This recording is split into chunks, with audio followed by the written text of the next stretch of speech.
Assalamualaikum warahmatullahi wabarakatuh.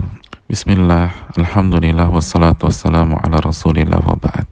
Saudaraku yang semoga dirahmati oleh Allah subhanahu wa ta'ala, di tengah kondisi tersebarnya virus corona di berbagai wilayah, bahkan belahan dunia, ada sebuah ayat yang seyogianya menancap kokoh di dalam hati, serta mengalir menyelusuri diri ini.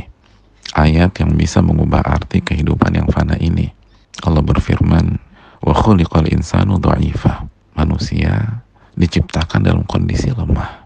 Itulah firman Allah dalam surat An-Nisa ayat 28. Ya, rasanya hari-hari ini adalah waktu yang tepat untuk merenungkan ayat tersebut. Bagaimana tidak lemah menghadapi makhluk Allah yang berukuran 100 nanometer saja.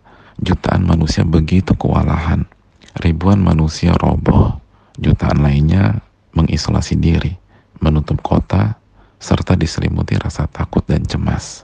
Dan ketika makhluk yang ukurannya 3 juta lebih kecil dibanding 1 biji kacang wijen ini masuk ke dalam tubuh manusia, maka apa yang terjadi?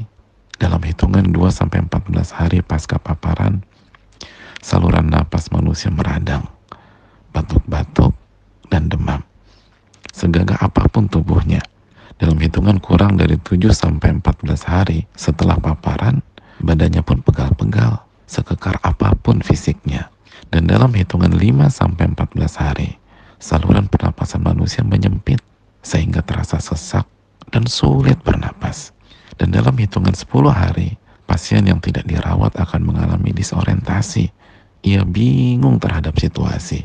Beberapa kasus terjadi penurunan nalar dan menjadi irasional.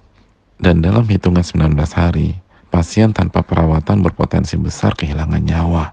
Mayoritas meregang nyawa karena gagal bernapas. Hal di atas tentu saja tergantung takdir Allah subhanahu wa ta'ala. Lalu kondisi imunitas tubuh manusia dan berbagai faktor lainnya. Belum lagi dampak ekonomi global yang semakin terpuruk. Maka tidakkah pemandangan ini menunjukkan betapa lemahnya kita sebagai manusia? Saudaraku yang Allah muliakan, sebagai pihak yang lemah, maka bukankah kita butuh terhadap zat yang maha kuat? Sekarang, di hadapan pelupuk mata kita, hendaknya selalu dihadirkan sebuah ayat di dalam Al-Quranul Karim. Ketika Allah berfirman, Ya ayuhan nas, antumul fuqara'u ilallah, wallahu wal ghaniyul hamid. Wahai manusia, kalian itu fakir, butuh kepada Allah. Dan Allah, dialah yang maha kaya, tidak butuh apapun. Dan dialah yang maha terpuji. Benar saudaraku, kita ini fakir dan butuh kepada Allah. Butuh pertolongan Allah. Butuh penjagaan dan perlindungan Allah. Butuh taufik dan petunjuk dari Allah. Agar tidak keliru dalam bertemu orang. Atau terjebak radius jarak dekat dengan orang yang salah. Atau memegang sebuah benda yang ternyata terjangkit virus tersebut. Dan jika seseorang ditakdirkan terjangkit, dan kita semua berharap semoga itu tidak terjadi, tapi jika ditakdirkan seseorang terjangkit, maka ia butuh hidayah agar bisa menghadapinya dengan sabar, dengan ridho kepada takdir, serta butuh pertolongan serta kesembuhan dari Allah subhanahu wa ta'ala. Allah subhanahu wa ta'ala berfirman, fafirru ilallah, bersegeralah untuk kembali kepada Allah. Saudaraku yang Allah muliakan, maka bersegeralah kembali kepada Allah, khususnya pada kondisi seperti ini. Tingkatkan iman kita dan amal soleh kita.